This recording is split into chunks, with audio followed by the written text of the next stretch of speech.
देश अब बदल रहा है, देर से ही सही, लेकिन लोग अब गुलामी के प्रतीकों को छोड़ते जा रहे हैं और भारतीय प्रतीकों को अपनाने लगे हैं।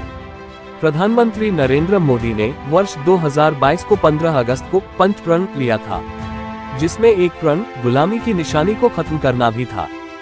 प्रधानमंत्री नरेंद्र मोदी जी ने इस देश के सामने गत 15 अगस्त को लाल किले की प्राचीर से अपना उद्बोधन देते हुए 5 प्रणों को देश की जनता के सामने रखा था। माननीय अध्यक्ष जी, ये 5 प्रण में से एक प्रण था कि हम गुलामी की सभी निशानियों को हम समाप्त कर देंगे, हमारे मन से वो बोझ को दूर करेंगे। प्रधानमंत्री ने अपने संबोधन में कहा था कि हमें हर उस निशानी को मिटाना है जो अंग्रेजों से जुड़ी है। अब तक उन्होंने नौसेना के पुराने झंडे को खत्म किया, लगभग 1175 गुलामी के कानून को खत्म कर दिया गया। शहर से लेकर सड़कों के नाम बदल दिए गए, तो कई रेलवे स्टेशन के नाम भी बदले गए। लेकिन इस सूची में अभी भी सरकार के कार्यक्रमों और चलन में पहने जाने वाली गुलामी की वेशभूषा के बदले भारतीय परिधान को शामिल करने की आवश्यकता है। ऐसा कहना है सामाजिक कार्यकर्ता चौधरी हरपाल सिंह राणा का। देश में अनेकों प्रकार से गुलामियत की निशानी को मिटाया जा रहा है, जो कि सराहनीय है। लेकिन कई विषय अभी भी ऐसे हैं जो आदेश होने के बावजूद भी उन पर कार्रवाई नहीं की जा रही है। इनमें से एक विषय है उपाधि लेते वक्त कोट पहनकर, जिसको गाउन भी कह सकते हैं, उपाधि आज भी ली जा रही है। महामहिम राष्ट्रपति के द्वारा खुद भी वो गाउन पहनकर और उपाधि लेने वाले विद्यार्थियों को भी गाउन पहनकर उपाधि दी गई है। ये बहुत ही शर्मसार करने वाली का विषय है, क्योंकि महामहिम राष्ट्रपति जिस कार्यक्रम में जाती हैं, अनेकों प्रकार की औपचारिकताएं पूरी की जाती हैं, और वो औपचारिकताएं जो स्वदेशी से संबंधित है, खादी से संबंधित है, जिसमें भारत सरकार खादी को बहुत अधिक बढ़ावा दे रही है, हथकरघा को बढ़ावा दे रही है। आपको बता दें कि राणा द्वारा 2022 में लिखे एक पत्र के जवाब में बताया गया है कि यूजीसी ने दीक्षांत समारोह के लिए ड्रेस कोड पर कोई नियम नहीं बनाया है। हालांकि यूजीसी ने सभी विश्वविद्यालयों को एक सलाह जारी की है, जिसमें उनसे अनुरोध किया गया है कि वे दीक्षांत समारोह आदि जैसे विशेष अवसरों के लिए निर्धारित औपचारिक पोशाकों के लिए खादी और अन्य हथकरघा का उपयोग करने पर विचार करें।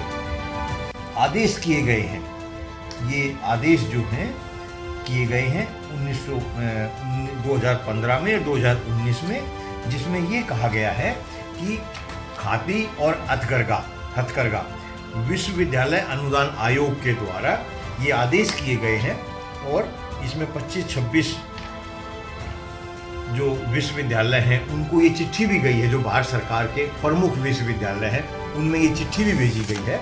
और इसमें कहा गया है कि 15 और 19 में 2 आदेश किए गए। हमारे पास आदेश भी हैं ये, जिसमें कहा गया खादी और हथकरघा के बने वस्त्रों को उपाधि लेते वक्त पहना जाना चाहिए। हमारे जीवन काल में गुलामी को समाप्त करने के लिए केवल शिक्षा की आवश्यकता नहीं होगी, हमारे द्वारा किसी का अनुसरण करना गुलाम मानसिकता का परिचायक ही है।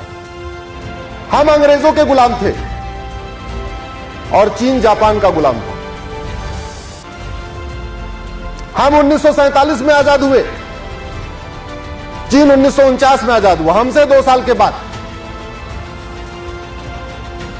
जैसे चीन आजाद हुआ, उसने 3 काम किए। पहला काम उसने किया, जापानियों का चीन से नामो निशान मिटा दिया। न किसी जापानी के नाम पे सड़क, न किसी जापानी के नाम पे कोई मोहल्ला, न किसी जापानी के नाम पे कोई कस्बा, न किसी, मतलब उनके अगले जनरेशन को पता ही नहीं चला कि चीन कभी गुलाम भी था। 75 साल के बाद भी Babar road, Humayun road, Tughlaq road, Lodhi road, Sher Shah road, हमारे देश में महापुरुषों का अकाल है क्या?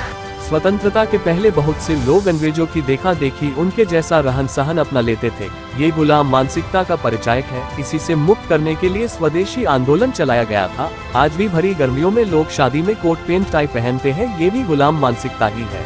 मैं इस विषय पर लगभग 10 वर्ष से या इससे भी अधिक समय से पत्राचार कर रहा हूँ, कार्रवाई कर रहा हूँ। आदि लेते वक्त पहनी जाने वाली पोशाक का महत्व बहुत अधिक होता है। उस पोशाक से देश की संस्कृति की, सभ्यता की पहचान होती है।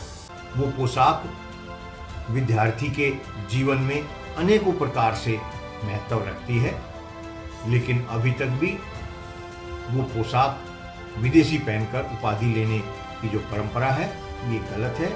मैं भारत सरकार और माननीय प्रधानमंत्री से ये आग्रह करता हूँ कि इस विषय पर ध्यान देकर कार्रवाई करें और आगे से यह सुनिश्चित करें कि जो आदेश किए गए हैं उन्हें लागू करवाया जाए। निर्भर होने का मतलब परंपराओं के साथ होने से, न कि गुलाम बनकर रहने से। और गुलामी तो शब्द से ही स्पष्ट है कि किसी के रहमो करम पर चलना, उसके हिसाब से जीवन यापन करना, जहां पर अपने अधिकारों का कोई मूल्य नहीं। प्राइम टाइम हिंदी से अर्जुन सिंह की रिपोर्ट।